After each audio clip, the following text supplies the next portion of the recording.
What is going on? Chief High Smoke back to you with another 2026 NFL team mock draft. In this one, I'm doing the Buffalo Bills, and the Bills have moved on from Sean McDermott, who takes the blame for some bad playoff losses. But in reality, any loss the Buffalo Bills sustain falls directly on Josh Allen's shoulders. It wasn't a bad call by the referees on a quarterback sneak like he had against the Chiefs. It wasn't 13 seconds where Mahomes went to Kelsey and got some first downs and got it into field goal range. It was 4 turnovers by Josh Allen was the reason why the Buffalo Bills lost that game against Denver, especially a bad one right before the half. And the Buffalo Bills are never going to win the Super Bowl because there is so much pressure on Josh Allen to succeed. And now guys like Sam Darnold are winning Super Bowls, and there's no excuse for Josh Allen not to be in Super Bowl 60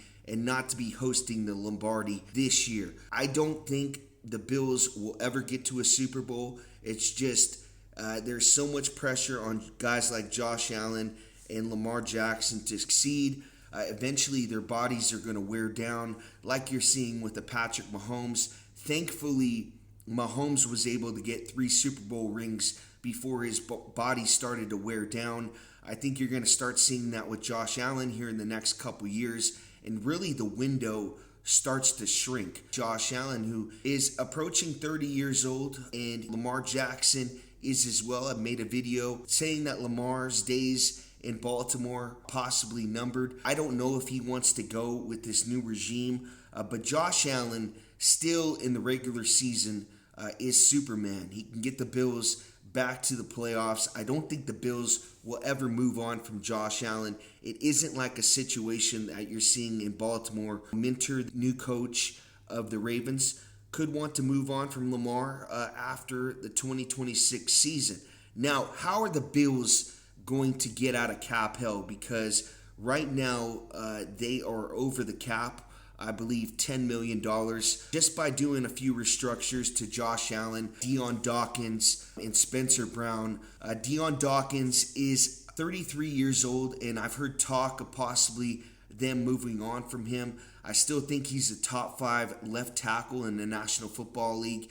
You know, someone that's always been a protector of Josh Allen, someone that's good in that locker room. I think they hold on to Dion Dawkins. Spencer Brown is going to restructure his contracts. We got some post-June 1st cuts of Dawson Knox, who is being paid tight end 1 money, but is the tight end number 2. Dalton Kincaid is the playmaker at tight end for the Buffalo Bills. So I think they're going to move on from Dawson Knox. Possibly he could come back on a team-friendly deal, take a hometown discount. I just don't think they can pay him that type of money in 2026 for the production that he has. Curtis Samuel was a bad signing by the GM Bean. He had 82 yards and a touchdown this whole season. Now, he was injured. I'll give him that. I think they got to move on from Bass, their kicker, as well, and sign Prater to a deal. Going to be looking at the cut of a strong safety in Taylor Rapp. This is someone that's had some good production for the Bills in the playoffs, some big games.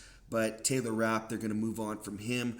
They're going to cut a corner, Dane Jackson, here as well. I could see them signing Brandon Cooks, a older type of wide receiver, to a 1-year, smaller type of a deal. But, you know, they got to get better at that wide receiver position.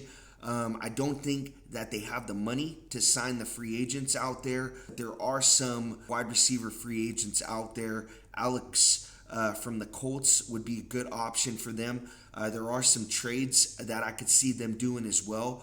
I did hear a Keon Coleman trade to the Vikings. They would probably have to add a pick into this trade, but they were possibly interested in Jordan Addison. So I could see them trading Keon Coleman and 3rd-round pick to the Vikings for Jordan Addison. They're going to have to throw a pick in there because Keon Coleman hasn't been great at the wide receiver position, also been injured as well. They're taking a risk on Addison, who's had some off-the-field trouble and been suspended in a few games. But they need playmakers at that wide receiver position. and I plan on addressing them in the draft coming up. So looking at the Bills in free agency, I think they got to retain a center, Connor McGovern.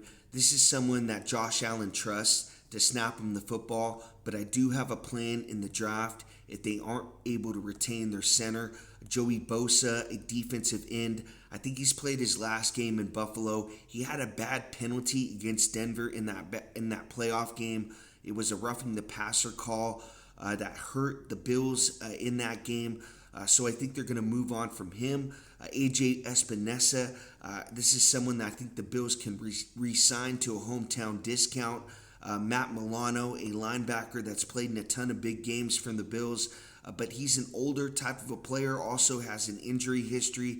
I think the Bills cut him, move on from him. There is going to be a lot of dead cap if they do that. Mitch Trubisky, I think they can get another backup quarterback here and go in a different direction. Shaq Thompson, I think they need to re-sign him. This is a great depth piece for the Bills and can fill in for Milano at that position. Bills will have some cap space with cuts of Dawson Knox. We'll be able to re-sign a few of these guys, but priority is getting Connor McGovern, the center, re-signed, and possibly getting an extension to Torrance, their right guard. Now looking at the draft, the Buffalo Bills need a number one wide receiver, and Khalil Shakir was signed by the Bills to be that guy.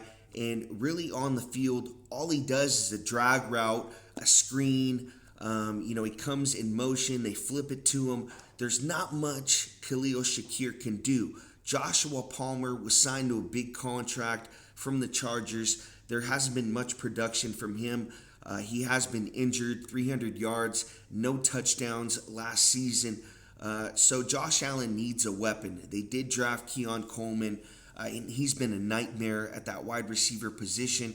Curtis Samuel also was injured last year, not much production, only 82 yards. Shavers, he had his moments last year. Josh Allen actually was getting the ball to him downfield, and then he got injured. So the Buffalo Bills need a weapon on offense. They got Joe Brady, an offensive head coach. And I think with the first pick, the Buffalo Bills draft a wide receiver, and they got to go up and get him with the Philadelphia Eagles. And I got them and trading up here to the 23rd pick and getting Makai Lemon, a wide receiver from USC. Lemon is a high-skill, high-volume slot receiver with average size but extraordinary ball skills. Lemon has the room for refinement but not much. He's intelligent, confident, and polished with the ability to make plays on all three levels. Tempo-driven route runner who misdirects man coverage and separates out of turns but is fairly average after the catch. Quicker than fast, featuring early acceleration to open seam throws but flashes late burst when needed. More play strength is needed for NFL press, and he needs to avoid rushing through multiple breaking routes. He's exceptional at ball tracking with excellent catch timing and few focus drops. He wins combat catches more times than he loses. Lemon is a plug-and-play quarterback friendly with first-round value and a Pro Bowl upside. So I picked number 23 of the Buffalo Bills trading up with the Philadelphia Eagles here and getting Makai Lemon, a wide receiver from USC. At pick number 60, I have the Bills taking A.J. Halsey, a safety from LSU, and replacing the Taylor Rapp strong safety position with the safety from LSU. Halsey's a really fun safety prospect to watch on tape. He has good range to be used in both coverage and run support assignments, but he thrives when used on the back end of defenses. His ball skills are amongst the best in the class, and they allow him to force turnovers one way or another, but they can also get him out of position in certain situations. For someone who needs secondary help, he has the versatility to be used as a nickel corner or a safety, which can make him a plug-and-play pick on day 2 of the draft. So I picked number 60. I have the Buffalo Bills taking a safety here, A.J. Halsey from LSU.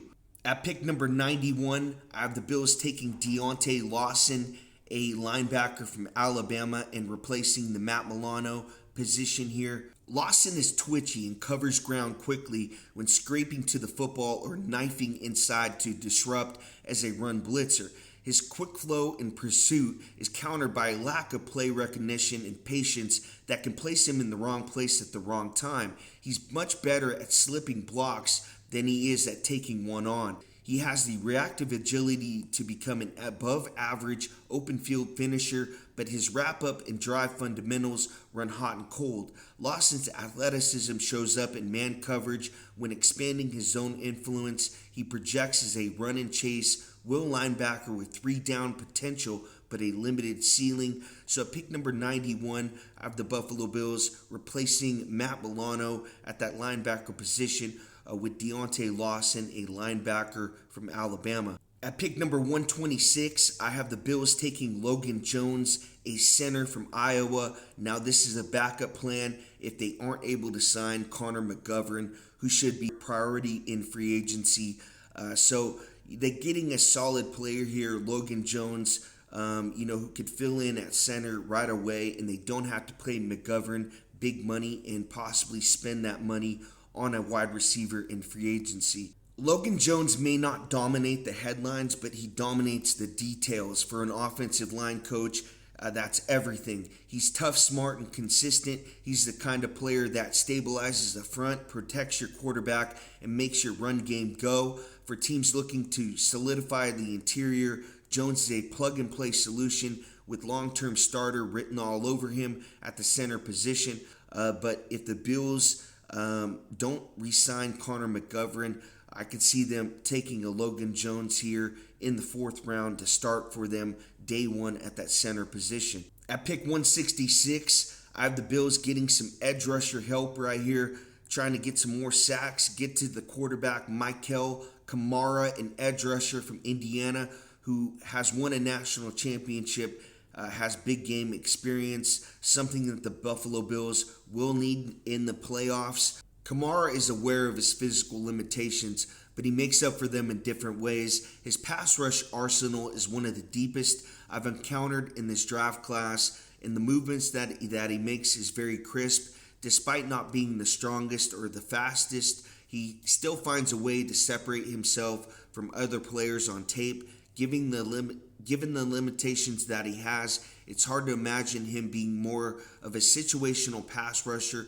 who could provide some pop off the bench. He's an okay run defender who makes some plays but has the ability to stall his match.